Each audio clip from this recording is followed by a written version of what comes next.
Regular council meeting. The Village of Anmore would like to open our meeting by recognizing the many Indigenous peoples of our area, including the following First Nations with communities that are located in the region that we now know as Metro Vancouver: the Musqueam, Squamish, Tsleil-Waututh, and Coquitlam. Further, we would like to honor the important place in history occupied by the many territorial keepers of these lands and waters around us since time immemorial. I'd like to call the meeting to order. I'd like to amend the agenda to add number 4A, which is a delegation. It was a late request, but the motion would be that Council approves the Council received Julie Mitten's delegation request dated June 14th at tonight's meeting as part of the Anmore Procedure Bylaw number 64. So could I get that added to the agenda? Has to be unanimous vote. So all those in favor? Carried unanimously. Perfect. Okay, with that being said, could I get approval of the agenda as amended? Someone to move? Moved? Seconded? Any discussion? See none. All those in favor? Opposed? Carried unanimously. Public input. Matters raised here are for Council's consideration, should be constructively focused on agenda items only. Please limit comments to 2 minutes and save any questions for question period later in the meeting. Anybody want to participate in public input? No? Okay, we'll now move on to the delegations. Our first delegation is the recipient Bridget Thiel Crocker, a $1,000 award accepted for the Hal Weinberg's scholarship. Here she is. Oh, she's kind of, well, congratulations.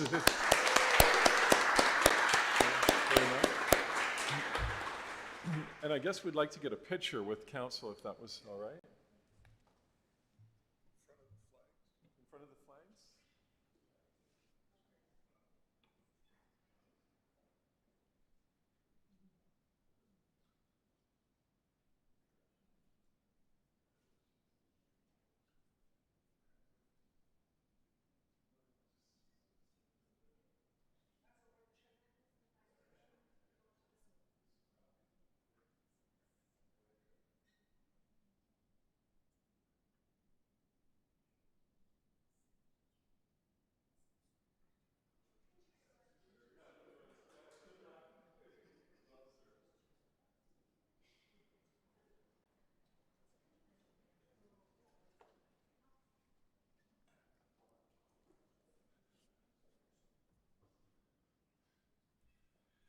And now we'll move on to delegation number 2 from name of presenter is Brian Mitten regarding the Anmore Scouts.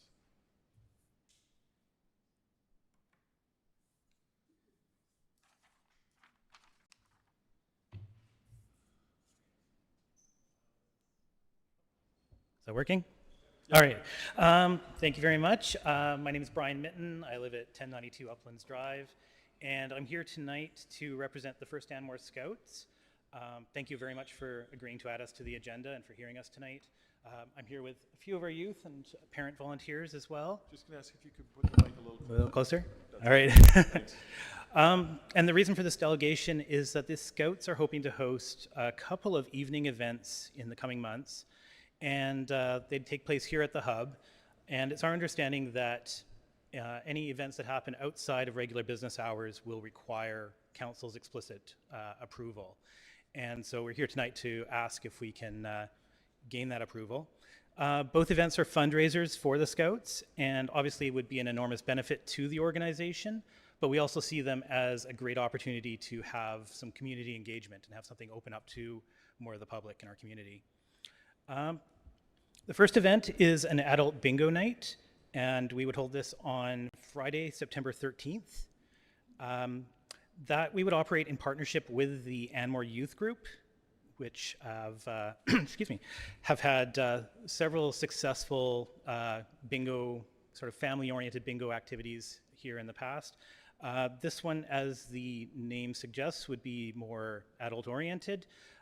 Would have a few rounds of bingo, some prizes, some adult beverages, and so on. The second event is what we're calling a gala, for lack of a better term at this point, a more formal occasion. We're looking to hold that on Saturday, November 2nd. And this one, as I say, a bit more formal, chance to dress up a bit, have people from the community come and have food, drinks, entertainment, and so on. And so, yeah, we recognize that the village staff resources may be limited, and so we want to assure council that we would execute these events with as minimal of impact as possible on the village resources. Scouts have a great team of youth and parent volunteers. Just some of them here tonight, but we have quite a few others. And some of them have specific skills related specifically to putting on events like these. We have an insurance policy that is already on record with the village for past events. We'd take care of all the necessary permits, licensing, safety plans, and so on. So liquor licenses, gaming, and whatever is required. We'd obviously put together transportation plans, anything like that that would be required by any third parties. And overall, we would just look at these events as something we would plan first and foremost with respect for this facility in mind, as well as the neighborhood. So for example, these would both be ticketed events, not drop-in, so we can control the attendance and everything. And yeah, I mean, as scouts, we teach everybody leave no trace, and that would be part of this, obviously, leave it as you found it. So all of this volunteering capacity, though, really relies on us having the venue secured, and so tonight we've just like to see if we can move forward with that. We have spoken with some village staff about their availability on those potential dates, and it seems like that shouldn't be an obstacle, that there is some capacity there. And so with summer approaching, we really wanted to get in front of council as early as possible to make sure that we can make some progress on this, and with your approval, be able to start planning, working with third parties and village staff to really make it as successful as possible. Good. Well, I just wanted to comment. This is a community's building, and that's what our goal is to get there. That it's used for community events. Last meeting, we sort of we're taking baby steps in regards to it, and by just having it open during business hours, so that we don't have to look at a facility, a caretaker. We don't have the adequate parking in place yet. So I really appreciate your the background work that you've done on this. I also know, being involved in the scouting for as long as I was, what an amazing part of the community it is and what it gives back. So I do have a resolution, and then I'll open up for council for some discussion. Your Worship, may I just mention that policy number 78 that was adopted at the last meeting does not allow for alcohol to be at these events at this time. So how would we be able to change that then? So you could approve the rental pending CAO confirmation of availability of the facility and staff as long as it meets the policy. But what about if the policy were to change? How would we be able to change the policy to be able to facilitate beer and wine? I don't see a possibility for an exception at this time to the policy. We can approve the events, just not with alcohol. Well, let's start by approving the event if we can, and then we'll deal with the rest before, because I think there's a way to do it. So, so the motion that I have would be that council approve the events to be hosted by the Mittens for Anmore Scouts fundraiser on Friday, September the 13th and Saturday, November the 2nd, pending confirmation of the CAO or staff and facility availability. And then a later date, discussion of alcohol beverages being available will be discussed. So that's sort of a rough draft I have. Does somebody want to move that? Move second? Open up for discussion from council. Councillor Trowbridge. Yeah, I'm assuming that adult beverages are part of the appeal and part of the draw in order to fundraise. So would a dry event serve your purpose, or is it absolutely essential? And that's not a loaded question. I'm not saying we're not going to try and provide that clearance, but I just want to understand your thought. Yeah, I don't think they're absolutely essential, but it's certainly something that would allow for more mass appeal to some people who would like to come to that type of event. And also on the fundraising side, honestly, that is a great opportunity for the organization to raise some funds. So a dry event is certainly a possibility and something we could plan around, but the idea initially was to have it more of a adult-centric, alcohol-involved event. Okay, I'll call Councillor Richardson. I just want to say I'm greatly in favor of the Scouts. Used to be a Scout myself, and I'm all for it, though with the booze is a bit of a twist, but I'm sure we can find a way around that. Good.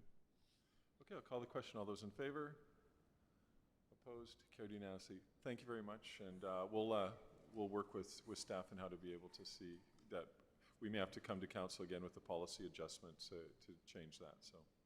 Thank you very much. Thank you.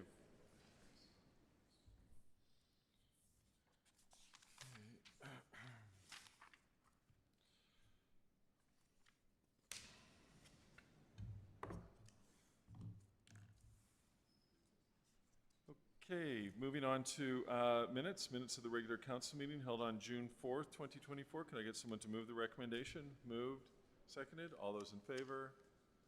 Opposed? Carried unanimously. Is there any business arising from those minutes? None? Okay, we have a consent agenda. Well, we actually only have one item on the consent agenda. Could I get someone to move the consent agenda? Moved, second. Any discussion? All those in favor? Opposed? Carried unanimously. We're now on to legislative reports. 2023 annual report presentation. Refer to Michelle. Thank you, Your Worship. We are required to publish an annual report each year and have it considered by council before June 30th annually. Is that better? Sorry. The annual report. Okay. The annual report has been available for public inspection at the village office and on our website for the last 2 weeks. We have not received any comments or questions.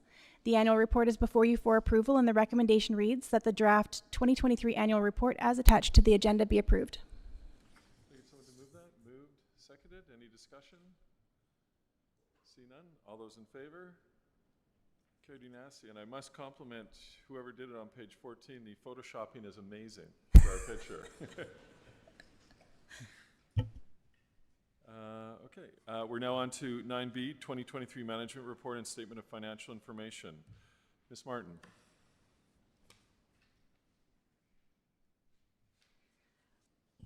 Attached is our draft statement of financial information for 2023. We report each year our vendors over $25,000 and staff and council wages and expenses. If council has any questions regarding the statement of financial information. Good. Well, could someone move the recommendation? Moved, seconded. I'll open up for discussion. Any discussion?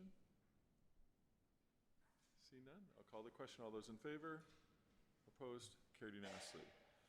Okay, we're now on to 9C, 110 Hemlock Drive zoning bylaw amendment, bylaw number 695-2024. Recommendation would be that a third reading be given to bylaw number 695-2024. Could I get someone to move that? Moved, seconded. Any discussion? All those in favor? Opposed? Carried unanimously. We're on to 9D. And that's 120 Hemlock Drive zoning bylaw amendment, bylaw number 696-2024. Could I get someone to move the recommendation? Moved, seconded. Any discussion? See none. All those in favor? Opposed? Carried unanimously. We're now on to E, zoning bylaw amendment, coach houses. A report dated June 14th for Manager of Development Services attached. Mr. Boyd. Thank you, Your Worship. First off, apologies. This has been a long time in the making of bringing this back to council. We finally have the bylaw in front of you tonight for discussion. I'll give you a brief overview as what happened at last council meeting. I gave you a background report. This is finally the bylaw in front of you for discussion. So generally, the bylaw, would be attachment number 1 to tonight's agenda. Generally, the background is that council have provided staff direction in the past to review the coach housing sizing and requirements within our zoning bylaw.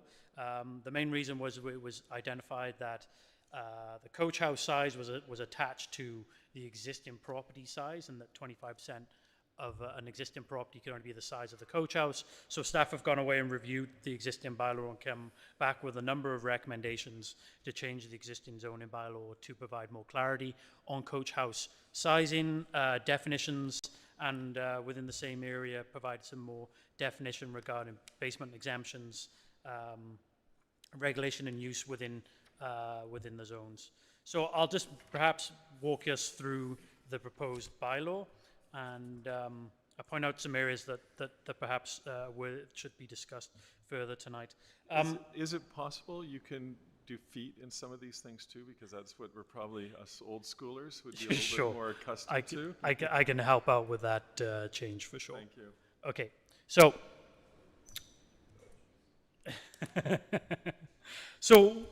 one of a lot of the definitions have just been provided for clarity. I think the definitions are somewhat clear now. If you'd like me to, I can read through the definitions, No, but I feel no. like they're pretty self-explanatory.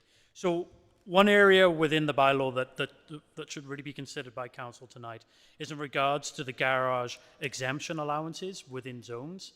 Once upon a time, the previous bylaw provided a carte blanche 90 square meters, which, give me 1 second, I'll tell you what 90 square meters is roughly in square feet. It would have been roughly just under 1,000 square feet of FAR allowance for exemption for garage space. To give you an idea, that's roughly a 4-car garage would have been exempted in the past. So within this bylaw, we're trying to maybe resize the exemption.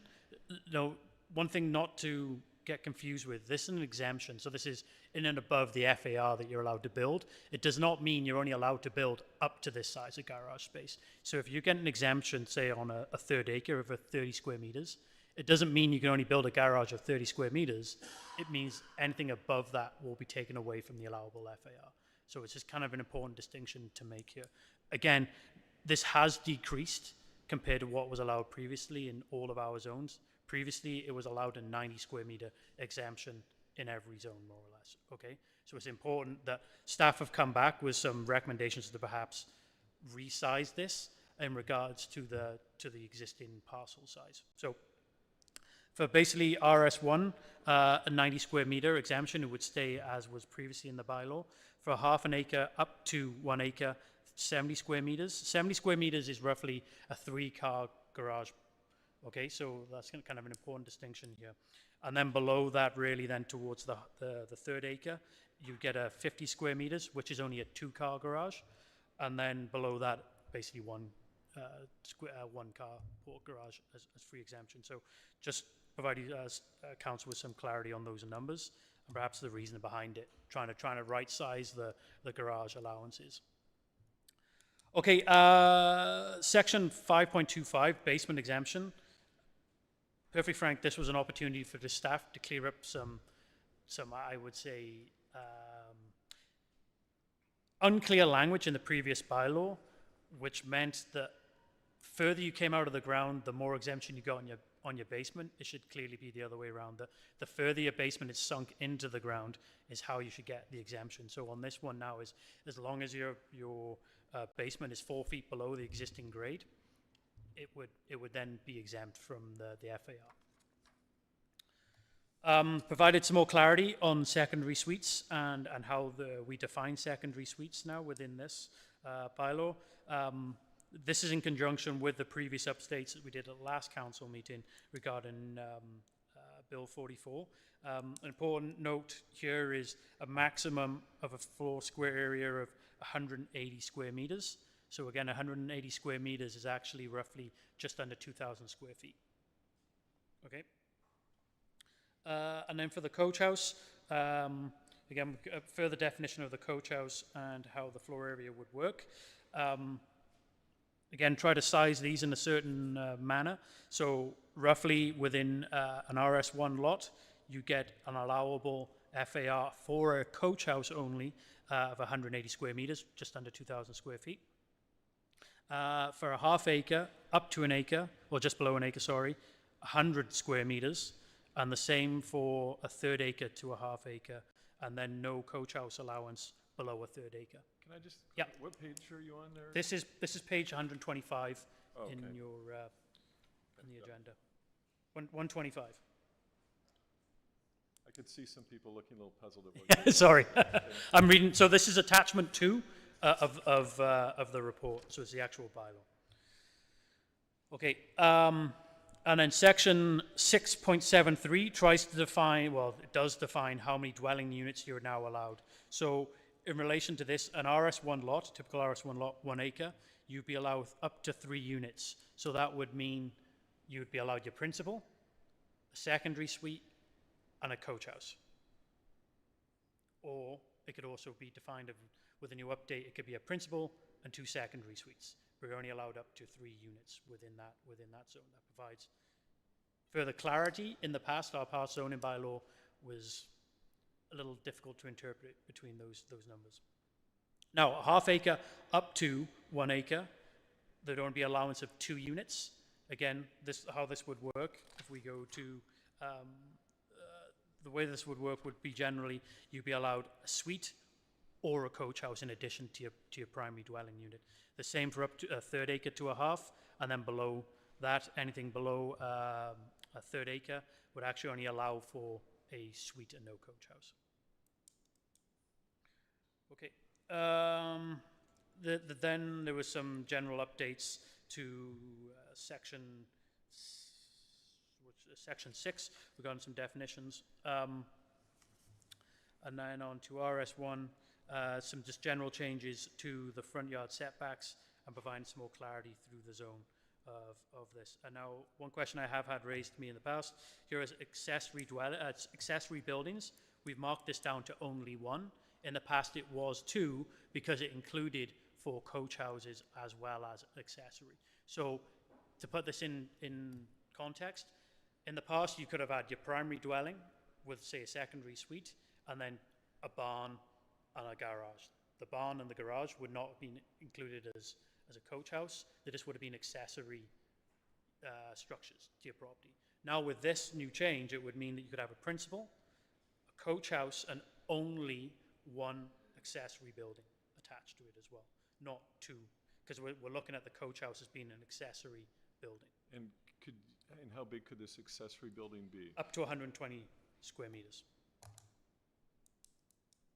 In addition to the coach house. So you're still getting 120 square meters, so that's 1,400 square feet. Yes, that's right, for 120 for the accessory building. So that would. And what would the purpose be? We've defined. You previously defined. Yeah, so accessory buildings are a little bit more loose. It would be something that is not an occupiable dwelling, is the best way to describe it. So it could be a garage, it could be, I don't know, a barn. Yeah, it could be a horse shed, those type of things. And how would we prevent it from being habited? By law enforcement. Okay. It's one of those things. If we see activity within the village and it's on a structure that is supposed to be unoccupiable, any structure in fact that has been worked upon that doesn't have a building permit, typically our building inspector would stop by and inspect it. There's been a number of instances recently where that's happened. Would you like some questions? Yeah, you can ask me questions now, Council. I think Councillor Trowbridge has a question. What lot size restrictions do the accessory buildings attach to? You're saying either suite or coach house down to a 1/3. Does the accessory building follow down to a 1/3 as well?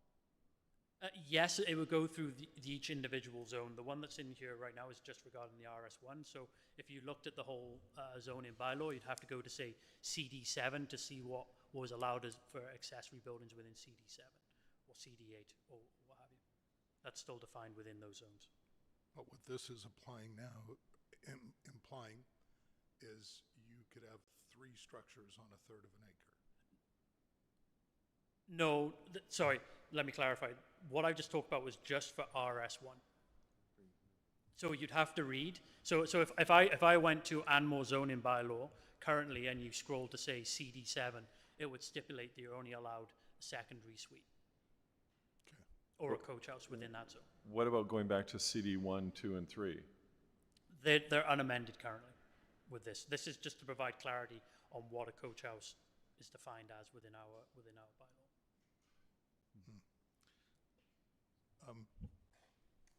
I don't know if this is an error. Can you hear me? Am I? Yep. I'm practically swallowing it. It's working now. Oh. Okay. So 6.7.5 speaks to one parking stall per dwelling unit, but 9.1.6 seems to contradict that, saying that 2 spaces per dwelling unit. So could you read that number to me again, sorry? 9.1.6.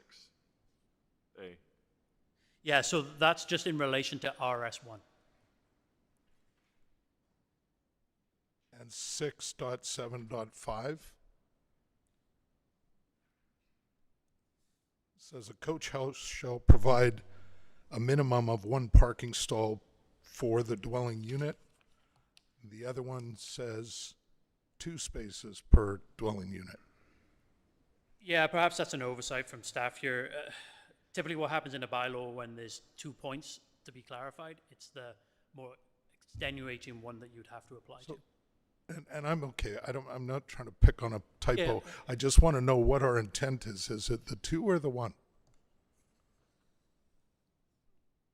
So at the last meeting, there was a motion passed to amend this to include 2 in all instances. So I believe this is just a clerical error, which we can update without amending the motion. Okay, so can I ignore the 6.7? Thank you. That's all I'm after. I'll let other people go, and I've got some more. Comments? Councillor Richardson? So I have a few.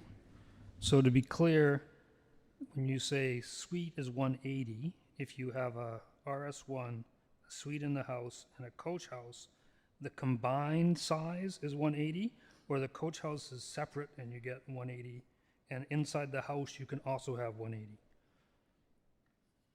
It is in addition of, right now, I believe, it would Okay, be. Yeah. I don't have an issue with it, I'm just clarifying. A coach house garage, well, in here is exempt on the square footage of the coach house, but not the FAR, right? So fundamentally, it is exempt for 2 cars, so I gather that would be like 50 square meters. Okay, so that's that. Clarified that. In general, I'm okay with the scaling versus lot size. I think it's the right thing to do. The 25%, which was removed last council meeting, completely agree that that should go. There are some things in here that I do not like. One is you're again remove strata. Like that strata thing has been allowed forever. I don't know if it's really been taken advantage of. But here it's specifically removed. I haven't ever heard a reason why it should be removed, the ability to have a strata. And I have given a bunch of reasons why I think it should be. So it aligns with the provincial SSMUH. It does not change the look and feel of a house and a coach house. Does not increase the services because it's all built into the coach house originally. Will not take away from infill because people who want infill and have the ability to do so will want the money associated with that. It will allow those who did not win the infill lottery on those special 40 lots roughly to extract some value from their 1 acre lot. It will provide low cost or lower cost housing, which is the goal pretty much everywhere, and it will likely increase taxation. So if we're gonna go against it and take it out, there should be some good reasons so, and I never heard any.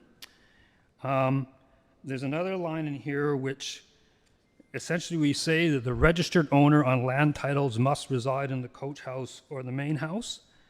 That is a bylaw that we will be unable to police at all, and I don't believe in bylaws that you can't police. So as an example for the audience, dad buys a house, he owns the house, the son can't live in it unless the dad lives there too. And that's ridiculous, right? And if somebody has 2 houses and they want to rent one of them, as long as it's long-term rental, I don't see the issue. And there's really no way, like the bylaw inspection officer would have to walk up, knock on the door, demand land title documents, demand data from the person to prove that that's who they are as a registered owner. There's no way we can enforce that. And then the last thing is, like, I'm on an RS1 and there are some larger lots around too. I used to be able to have 2 accessory buildings or 3 accessory buildings because a bunch are exempt. And now you've cut me down from 2 to 1 and shrunk the size. So I can have a total of 120 square meters of thing. I have 2 small barns, but they total 171. So I'm rural as it comes, as far as I know, and yet I'm essentially becoming legally non-conforming. And if any one of the things goes down, I'm hooped. If I want to build a coach house, I also have to tear one of them down, right? So it doesn't really make sense to me. And the 120 doesn't make sense. Like, I could build a coach house so I can have 180. Like, if I just say I wanted to build a nice big place for a model train, you know, I'm limited in size unless I build a coach house. And it doesn't jive with the rural nature or semi-rural nature of Anmore. Like, I understand you don't want a whole bunch of little buildings everywhere, but I think it's too drastic. And the other one that I didn't notice if it was in or out is we used to have an exception. You can have anything less than 10 square meters didn't count. So you could have garden sheds or whatever it happens to be. So is that exemption still there? And lots of people have those little tents they put over their cars. That is officially in this bylaw an accessory building. Are those now no longer allowed? So that's a lot of questions, I understand, but that's kind of my list. Okay. I'm not too sure how you want to go about going through this bylaw and amending pieces or to discussion. Perhaps I'd go to Michelle on how to deal with this. Maybe it's getting a motion on the table and then amending pieces as we go. I'm going to try and bring some logic to this. The initial premise that we brought this forward was simply on the fact that there were some houses that were not able to build sufficient sized carriage houses because they were literally too small. And we as a council all recognized that that was not what the intent of the bylaw, and so that it needed to be changed. We want to encourage families to be able to live with, you know, or in-laws or whatever, to live on the same property. So I think that's where this started. Bill 44 from the province came in and did make some changes which had an effect on this, requiring or allowing that all houses in Anmore can now have suites. So it's kind of confused a little bit.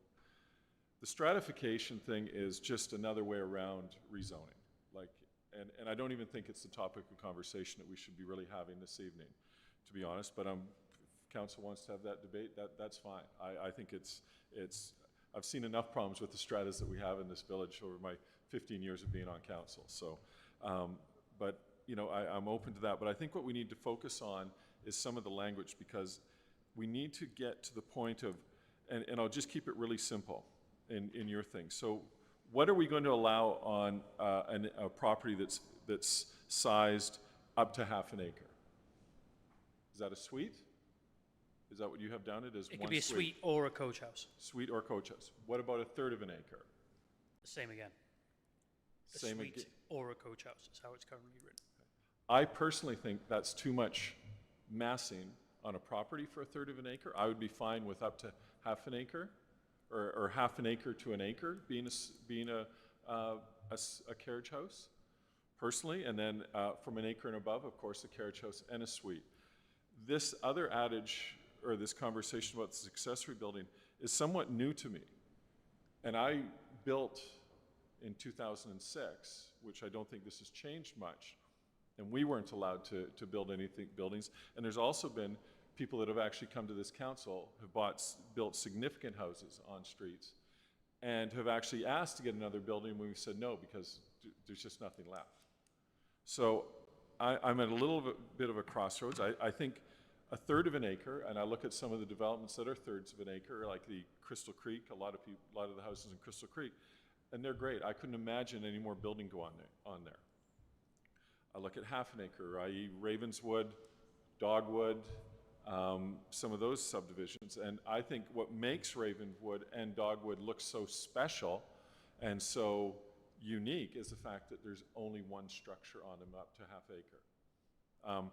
Granted, they can have suites on it, but I know even on half acre, we had a really difficult time with Dogwood in regards to the fact that people were wanting to build pool houses that exceeded and had washrooms in it that weren't allowed on there. So I don't know where this new nuance is coming with these accessory buildings. I do respect the fact of what Councillor Richardson said about, having a property that has a barn and those sorts of things. But those are few and fast between now that we're encountering now. This is more for stuff as it moves forward. And so I don't mind doing some grandfathering on there for parcels that even are 1.5 acres or 2 acres, as I believe his is, to have those sorts of buildings on it. So I don't know if we want to go down that path or if we want to, I'm really kind of at a crossroads here where to go. But I do know that the premise of this whole thing was to allow the people that have smaller houses to be able to build carriage houses. And we previously in a council decided that about 1,500 square feet was an ideal size to have another washroom and that.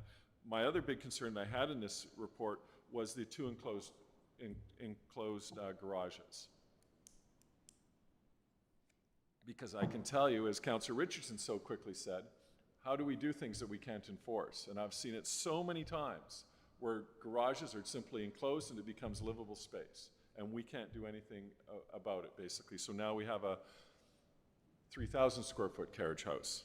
So, and I will ask you this, if somebody comes in with plans and their basement is considered and they classify it as a rec room, how do we know that's never going to be a suite?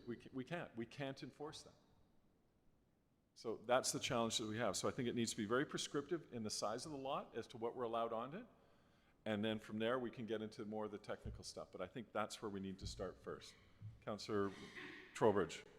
I do want to talk about the stratification. Can you hear me? Yep. Okay.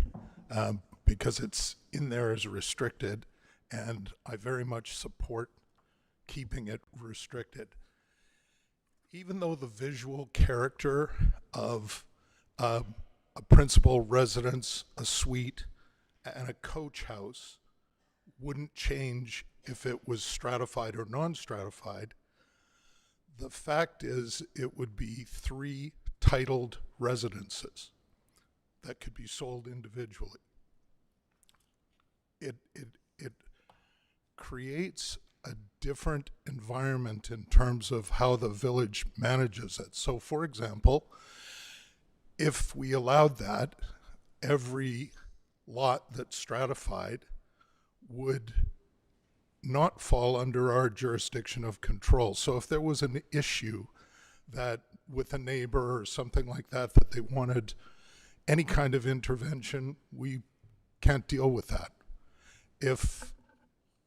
If we have a situation where the strata allows different parking on the property than we want to see in the village, we can't control that. It also opens the door to different economics.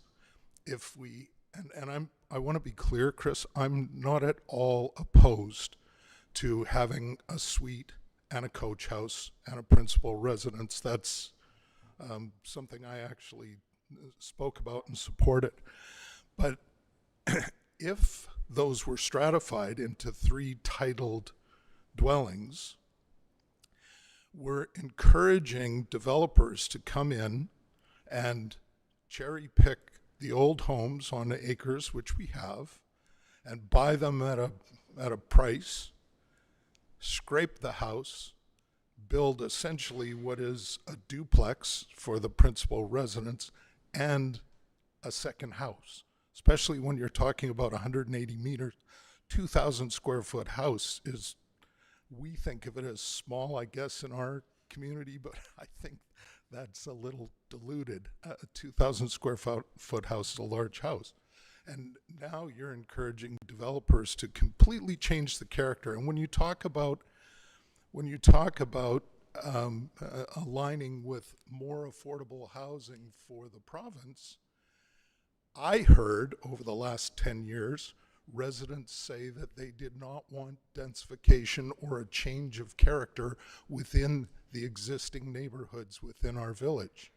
So I have been advocating greenfield development in areas outside, like Anmore South and places like that. I want to see something different there that complies with the desire for alternate housing stock, more unique housing stock.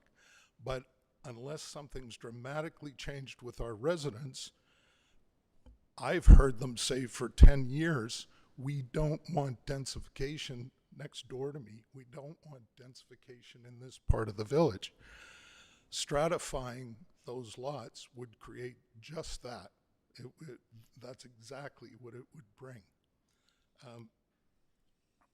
I think, too, that it's somewhat naive to think that if you have an acre and you can build a duplex, essentially, whether it's up and down or side by side, if you have a 2,000 square foot suite, and in the principal residence, that's 2 dwelling units and a coach house.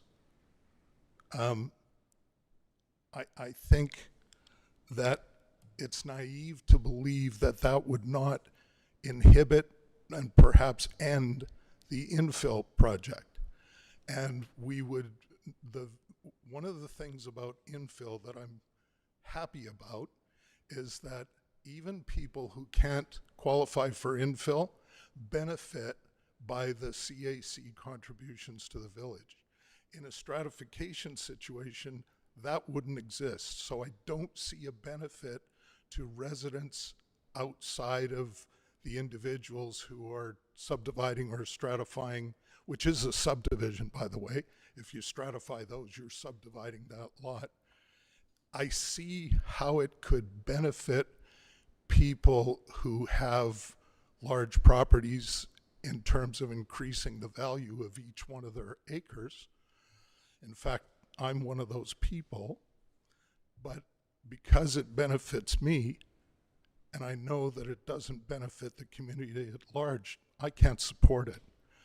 I have a longer list, but I've talked too long. I'm totally offside on stratifying anything. I think it's time for Councillor Wevering to take some. Okay, I've been absorbing everything I've heard, and I agree with a lot of it. I don't agree with all of it. I have a question. If we have a 1 acre lot that now has 3 suites, how do we capture the utilities charges? Yeah, so each individual lot would still only have one service provided to it, as in you would only have one water main service to the property, and it would be the principal It's metered. owner of the lot to parcel off that. What about garbage? It'd be the same. You'd end up with probably. Are you talking in reference to like if it was a strata or just these additional Well, pieces? even if you had a suite and a carriage house, I mean, does that mean that lot just gets 1 garbage can every 2 weeks? That's probably not enough. Wouldn't you charge utilities for each resident? I actually don't know the answer to that. I have to go in and Right answer now, that. we have 3 different sizes in garbage cans that we give out to people. Okay, depending on it the just size to of the property. Councillor Richardson's point about capturing costs and revenue, that would be something to think of. I'm torn on the strata. I have a problem with stratifying a basement suite.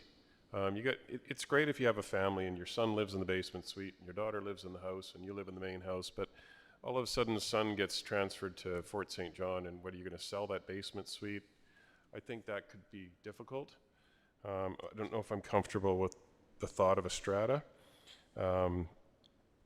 As far as to Councillor Trowbridge's point, the parking, if it was stratified, would we not have any control over that parking?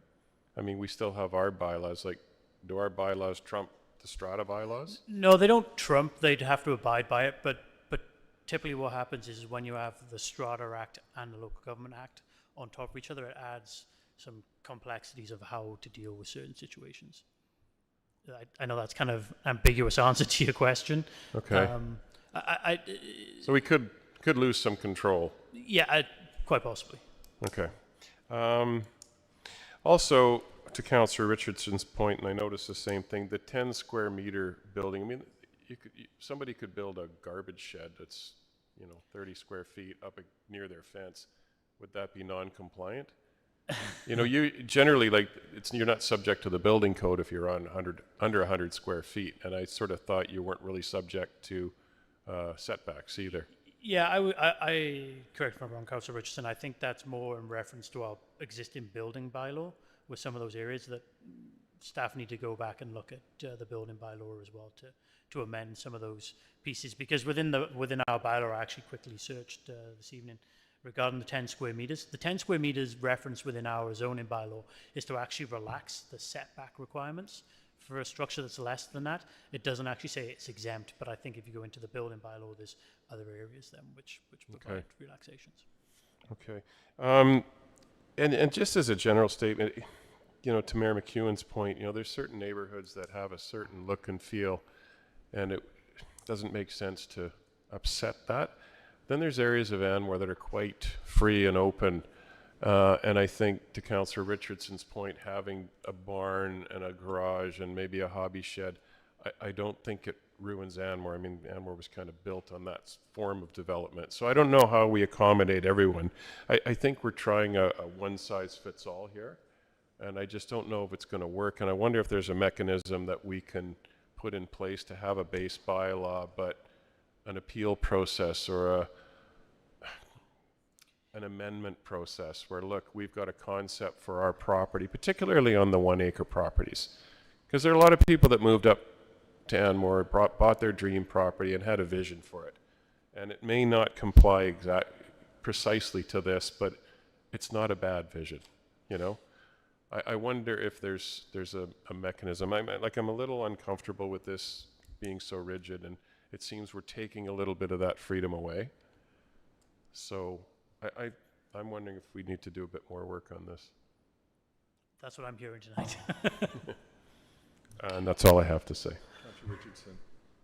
Okay, so to be clear, when I suggest strata, I'm not talking about in RS1 that the suite and the coach house are all stratified. It's just the coach house piece is stratified, and the suite remains in the house as a suite that is owned by the house.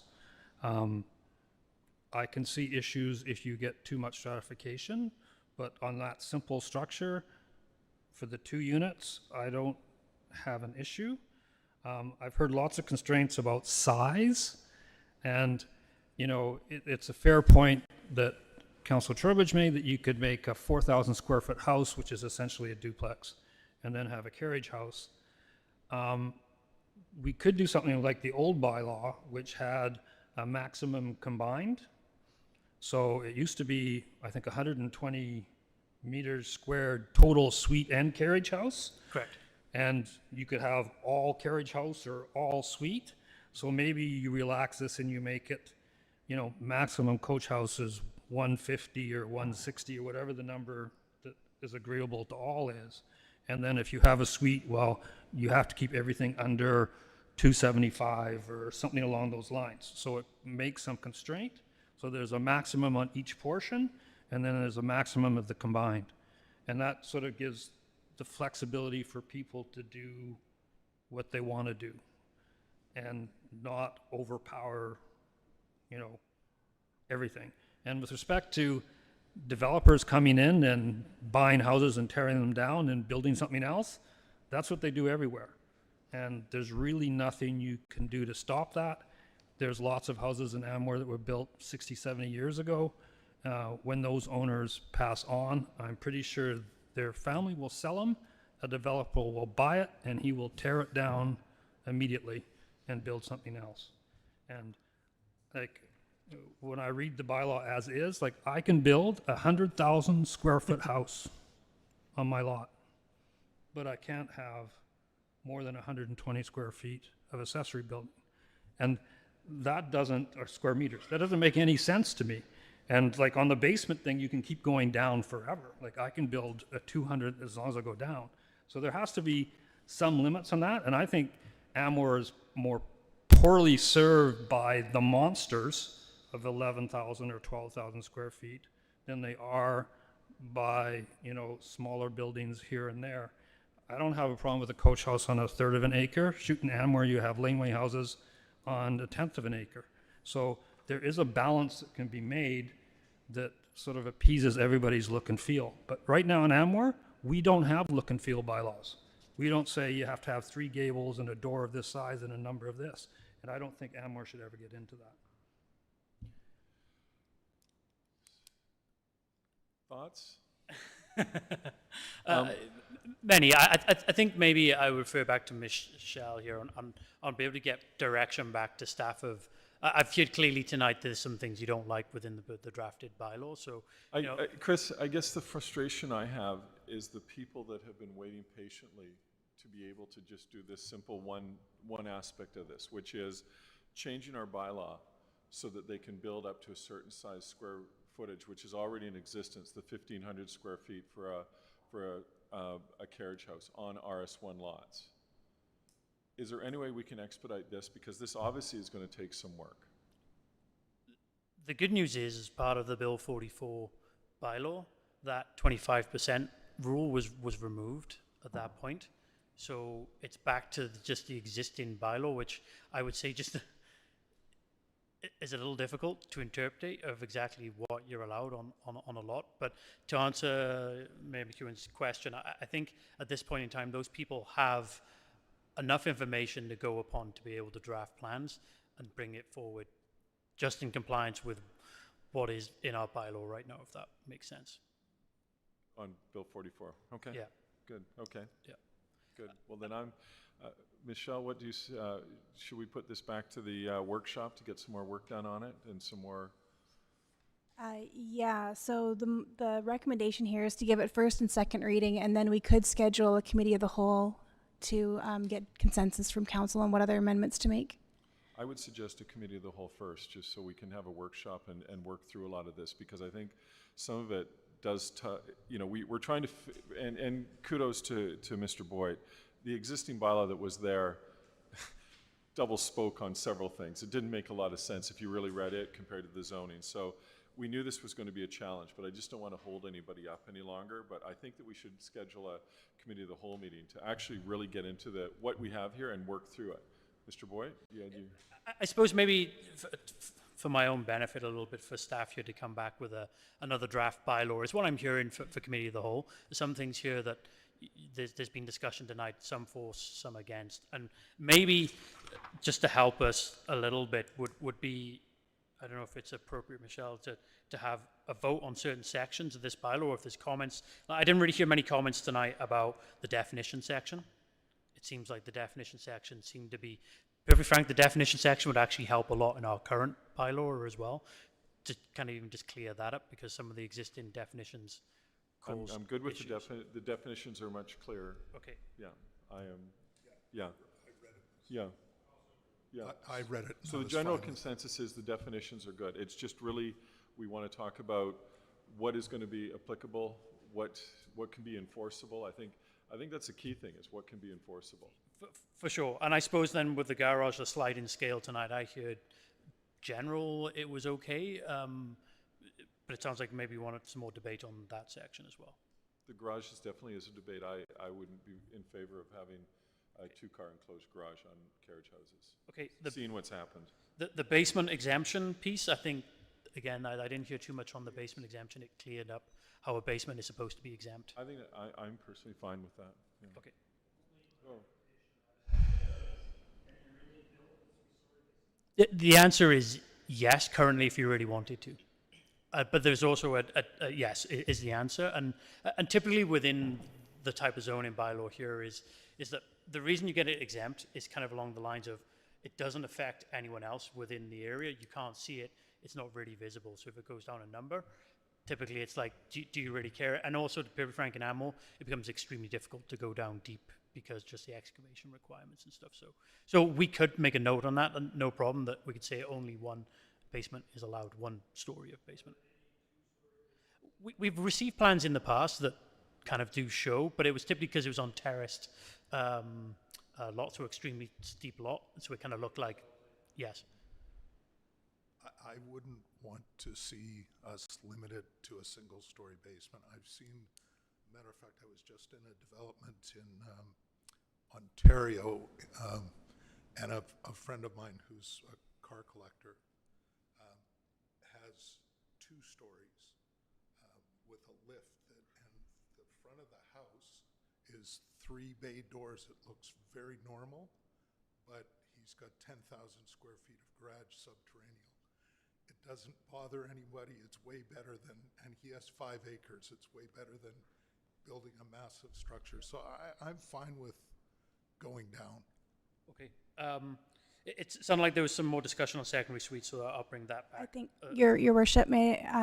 I just think that this discussion may be more effective at a committee of the whole at this That's what point I'm without thinking. proper amendments Okay. and We're debate. not voting anything. Okay. So the motion would be that staff be directed to Refer schedule a to committee of and the set whole. up a committee of the whole meeting. Yeah. Thank you. Can I get someone to move that? Move to second. All those in favor? Carried unanimously. Thank you. And thank you for your work to date, Mr. Boyd. No problem. Okay. We'll now move on to 11. Oh, sorry. Okay, we're now on to new business. 11A, Development Variance Permit Request 3185 Sunnyside Road. Mr. Joseph. Thanks, Your Worship. So just some background. So staff received an application to reduce the side yard setbacks from 5 meters to 0.8 meters, just under 3 feet, for an existing building at 3185 Sunnyside Road. The construction began on a roof and as well as an addition to the north of the existing structure without a permit, and a stop work order was issued. The foundation of the building extends 4.2 meters into the required setback. So the applicant is seeking a DVP to keep the current foundation and building location so that they can get a building permit for the entire structure. So the property does have some restrictive covenants and 2 easements that should be considered. So there's a restrictive covenant for watercourse protection. This section 219 covenant prohibits the construction or reconstruction of buildings and structures within 15 meters of the ravine bank. There's an additional 3-meter protection zone to safeguard kind of tree roots in the area. However, there was no trees to be identified in this area. While the building footprints are outside the 15-meter covenant area, a small part of the building is within the 3-meter protection zone. Nonetheless, staff did instruct the applicant to retain a qualified environmental professional, a QEP, to provide a report based on the simple assessment, confirming the building and structures are 3 meters away from the established streamside protection enhancement area based on a most conservative measurements, and that no contravention of the riparian area protection regulation, Water Sustainability Act, or Federal Fisheries Act occurred. It's noted that minor soil was deposited in the covenant area, and the report recommended removing the soil and to reseed or replant the native vegetation. But after writing the report, the QEP did confirm that the soil was removed, and the recommendation was that the local salmonberry just recolonize the area, so no further action was required. There's also an easement for access from lot 1 to lot 2. So this easement grants access from the subject property to the adjacent property to install and maintain a shared stormwater drainage system. The agreement is only between the 2 properties and doesn't, the village is not involved. So the easement has been amended, and it allows the accessory building on lot 1, which encroaches onto the easement area, to remain. It also requires that lot 1 owner cover any costs associated with accessing the drainage system beneath the building for any maintenance ongoing. There's also another easement for access to lot 11. So this easement grants access from Sunnyside Road to the lot 11, which has since been subdivided into 1043 and 1035 Uplands Drive. So the easement was originally established to provide road access to Sunnyside Road. Since Upland Drive is now present, the easement is no longer needed, and this can be dissolved at the discretion of the village. So the motion on the table is that the development variance permit DVP 2024-01 be approved as recommended in the report dated June 14th, 2024 from the village planner regarding 3185 Sunnyside Road, Anmore. Okay, someone to move it? Moved, seconded. Any discussion? Councillor Richardson. Okay, so just a few things. A member of the public wrote in and asked about the variance or the variance to the covenant, and council cannot actually make a variance to a covenant. We can only make variances to bylaws. With that said, my understanding is if you read the covenant very carefully, that what is currently built there does not violate the covenant, which is the building that's in the 3 meters of the sort of extra space there is not a dwelling unit. And specifically in the covenant, it references dwelling unit. So maybe a tightening up of the definition of what a dwelling unit is, because it's not typically used in Anmore's bylaws. So I think it's okay there. If the side-by-side guys agree, then that's okay. And then the last one's going to be maybe a bit nasty. If they built that thing without a permit and they want to build more, are we getting the penalty? There's a penalty if you build without a permit. So we should take that from bylaws and Yeah, I think at that moment it's the discretion of the building official to issue any sort of penalties, and definitely we can relay. But this development variance permit doesn't speak to any penalties. Just to note that the stop work order was issued until a DVP was issued, and then it'll commence with the building permit process. Okay. Okay, I'll call the question. All those in favor? Opposed? Carried unanimously. We'll now move on to 11B, additional resource requirements. Michelle. So this report is from the Chief Administrative Officer, who's not able to be here tonight. The summary of the report is that the village requires additional support in the areas of public works and facility maintenance. The estimated cost of this request is $80,000 per year, which if approved would be prorated for 2024.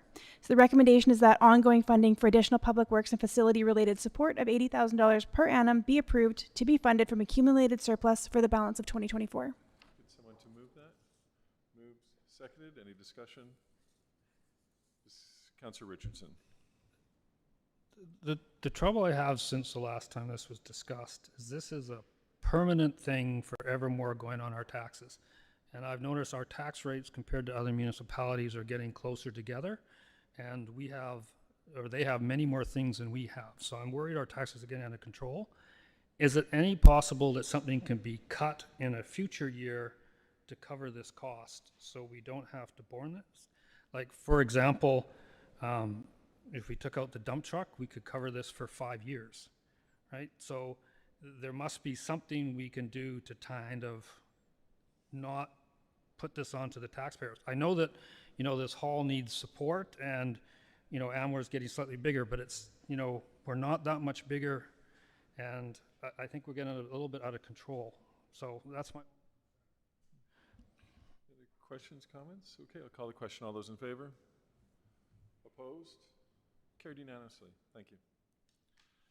We'll now move on to Mayor's report. I don't have much to go on. Myself and Councillor Weber attended the Grade 5 Anmore leaving ceremony where they plant trees in Spirit Park, and so they were right up in the corner there. Big thanks to the Public Works and the Garden Club for organizing and putting it all together. So, move on to Councillor's reports. Councillor Weber. Okay, I attended Belcara Day on June 9th. It was a beautiful day. Our volunteer firefighters were out there. They were selling T-shirts. What did they name the truck? The Beast? So you could buy a Beast T-shirt. It was kind of cool. I attended a Metro Van Zero Waste Committee meeting on June 13th.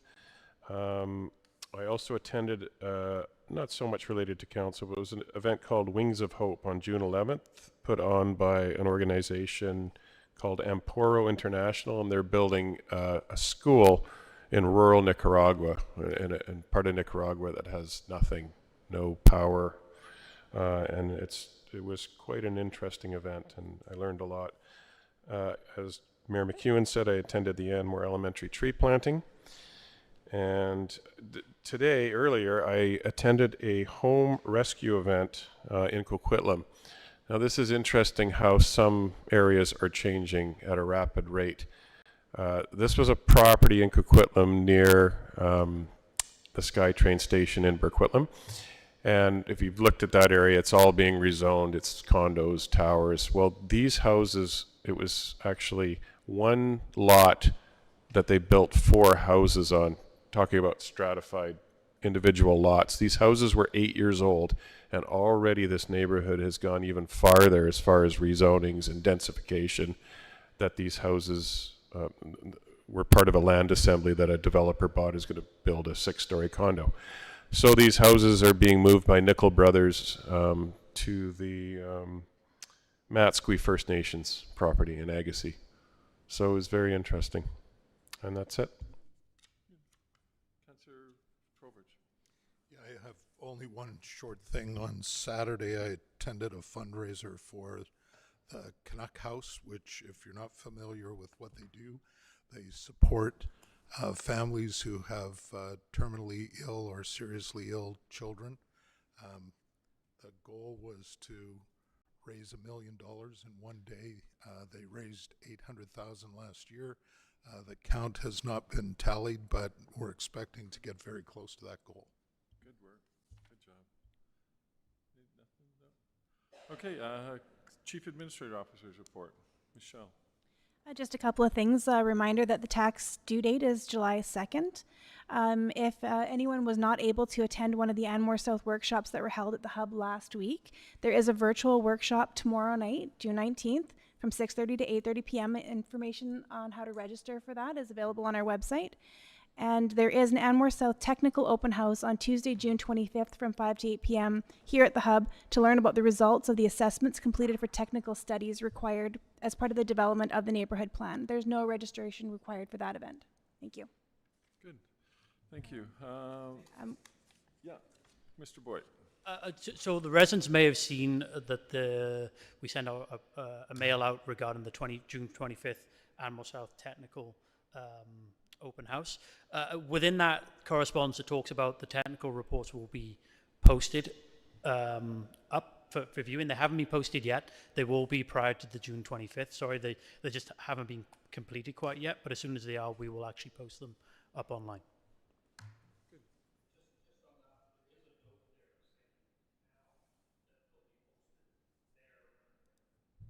Excellent. Good. We have some information items, some general correspondence from Metro Vancouver, letter dated bunch from Metro Vancouver, and then open up for public question period. We did receive a public question by email, which relates to how progress is being made with the commemorating the late Hal Weinberg, and I can just simply tell you that that is ongoing. Conversations are going very well with the family and their designates, so we should have something fairly soon. So, any other public question periods? Do you come up and state your name and address, please? The little blue light should be on if it's on. Oh. Yeah, it's on. You know what false pretense is?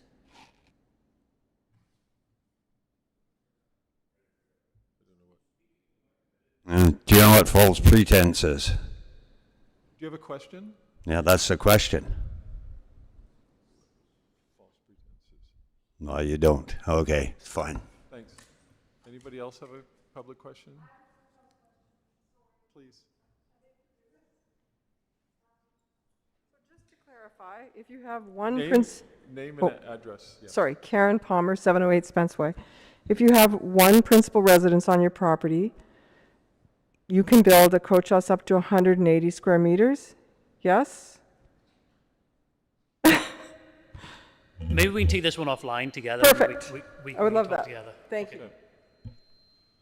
Okay, see no motion to adjourn. Moved, second, all those in favor, carried unanimously. Thank you, everyone.